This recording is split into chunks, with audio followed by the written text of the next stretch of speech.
Assalamualaikum warahmatullahi wabarakatuh. Okey, berjumpa lagi kita pada hari ini, hari Isnin, 24 Mei 2021. Okey, kelas BM kita hari ni tanpa muka saya. Hari-hari tengok muka saya pun bosan kan? Jadi hari ni kita tengok video sekejap lagi ya. Okey, tapi tak apa, jom kita tengok PowerPoint saya dahulu. Okay, hari ini kita nak belajar berkenaan dengan kebudayaan negeri Sarawak. Okey, bahasa Melayu tahun 2, Isnin 24 Mei. Okey, jadi hari ini kebudayaan kita, kesenian dihargai. Jadi hari ini kita nak belajar berkenaan dengan rumah panjang. Okey, rumah panjang. Melengkapkan dialog dan bertutur dengan betul dan tepat berdasarkan maklumat yang diberi. Jadi untuk menambah maklumat anda semua, saya telah memasukkan satu video.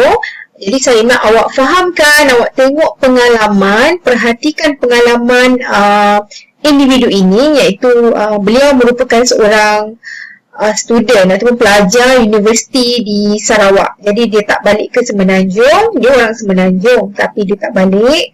Jadi dia duduk di sana dalam rumah panjang. Jadi dia nak bagi tahu pada kita apa pengalaman dia semasa dia duduk di dalam rumah panjang.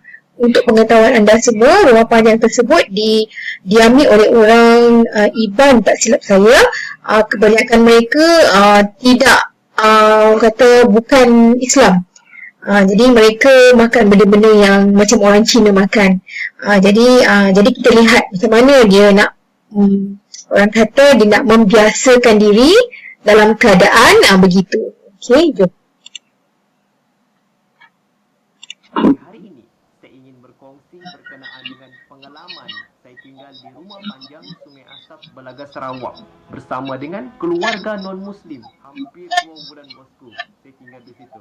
Okey, masa tu saya masih belajar di Universiti Putra Malaysia Kampus Bintulu, Sarawak. Okey, berbalik kepada pengalaman saya. Waktu tu saya belajar di UPMKB, di mana cuti semester, kita tahu bahawa cuti semester ni orang balik kan. Jadi saya ambil keputusan untuk tidak balik, di mana saya saya kerja dengan pensyarah saya iaitu Encik Philip untuk menjaga kebun mak bapak beliau di kampung.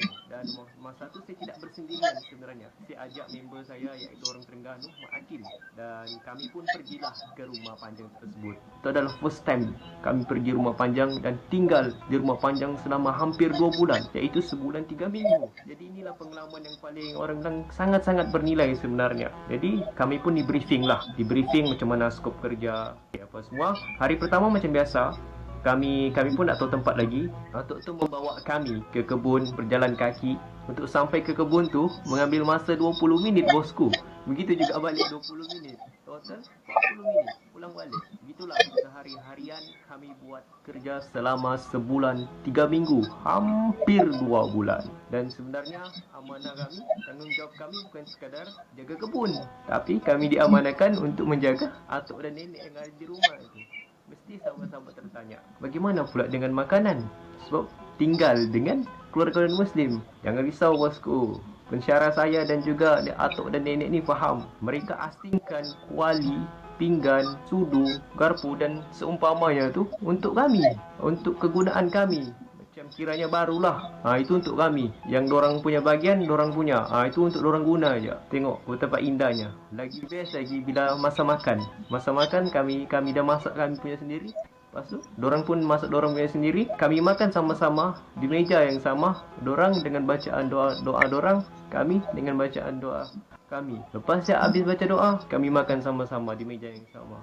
Tengok betapa harmoninya. Tak ada pun orang yang resis ke apa. Begitulah keindahan perpaduan. Jika kita baik, maka mereka akan lebih layan lagi baik daripada itu. Jadi habis je 1 bulan 3 minggu tu, temo balik itu memang atuk tu sedih lah. Kami salam apa semua sedih lah, ambil bergambar. Nampak kesedihan atuk tu sebab kami lah yang teman beliau pergi ke kebun selama hampir 2 bulan. Tiba-tiba kami balik, dia rasa sunyi lah. Begitulah pengalaman indah saya belajar di bumi Sarawak. Assalamualaikum warahmatullahi wabarakatuh.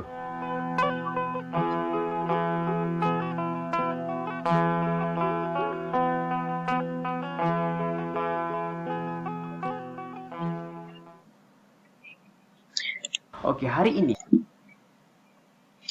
Okey, setelah anda melihat video tadi, kelihatan pengalaman yang telah diceritakan oleh abang. Ada abang tu dia sedang berceritalah tentang pengalaman beliau selama mereka tinggal di rumah panjang. Okey, jadi kehidupan yang harmoni, duduk ramai-ramai dalam satu rumah. Jadi dia duduk satu rumah yang panjang, ada banyak keluarga dalam tu, tapi bilik berasingan. Cuma yang dia bersambung tu semua adalah dia punya ruang tamunya. Jadi bilik berasingan. Jadi dia memang ada banyak sangat keluarga duduk di situ. Okey, jadi di sini setelah melihat video tadi, mungkin anda dah dapat gambaran sedikit sebanyak tentang bagaimana rumah panjang itu. Jadi memang panjang rumahnya kan. Dia ada banyaklah dalam satu kawasan tu. Di sana ada rumah panjang, di sini ada rumah panjang. Jadi satu rumah panjang tu dia sebenarnya ada ketua dia sendiri. Okey, jadi ketua rumah panjang tu akan menjadi satu, orang kata macam penghulu lah. Dia akan mengawal lah, okey, semua ahli-ahli dalam rumah panjang tersebut. Jadi cuba lihat Okey, lengkapkan dialog kemudian tuturkannya. Dia suruh baca lah. Jadi awak boleh baca di rumah. Okey, dialog ini perbualan antara Bidin dan Salo. Okey, Bidin dan Salo. Selamat sejahtera Salo, luas dan panjangnya rumah kamu ini. Mengapakah rumah ini luas dan panjang? Rumah ini luas dan panjang supaya penghuninya, jawapan mesti ada di dalam ni. Penghuninya apa? Pada pendapat kamu, mengapakah rumah ini beratap daun rumbia? Agak-agak kenapa dia gunakan atap daun rumbia? Tapi yang ini rumah panjang yang jenis lama Kalau atap rumbia ni, tapi sekarang dia dah gunakan atap adek saya rasa tadi. Dia bukan pakai zinc Kalau zinc dia panas. Mungkin dia pakai adek yang lebih sejuk lah. Jadi sebenarnya dia beratap daun rumbia ni supaya udaranya lebih nyaman supaya dia sejuk saja. Okey, pada pendapat saya rumah ini beratap rumbia kerana apa? Saya dah sebut tadi. Okey, hubungan kami mesra kerana kami boleh apa yang sesuai di sini? Hubungan mesra, kenapa? Okey, tahukah kamu siapakah yang menjadi ketua kami? Siapa? Mungkin cikgu tak sebut lagi. Sebenarnya ketua rumah panjang dia bukan penghulu tau. Dia namanya tuai rumah. Okey, namanya tuai rumah. Ada tak jawapan kat atas ni? Saya nampak di sini. Okey, ketua rumahnya adalah tuai rumah. Okey, tempat kosong. Salo, adakah ketua perlu ada di rumah panjang ini? Mengapa? Mengapa kena ada ketua dalam rumah panjang ni? Jadi awak kena letakkan jawapan di bawah. Okey? Kenapa? Jawapan yang ada kat atas ni awak kena tambah sedikit ayat. Okey?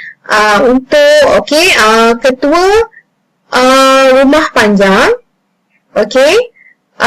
Ketua rumah panjang perlu ada dalam rumah panjang kerana mengawal supaya kehidupan lebih tenteram. Okey, macam tu. Boleh juga jawab dengan lebih ringkas lagi.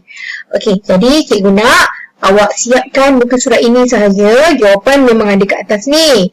Tapi kalau boleh diperkemaskan jawapan itu lebih baik lagi. Okey. Sekian, terima kasih.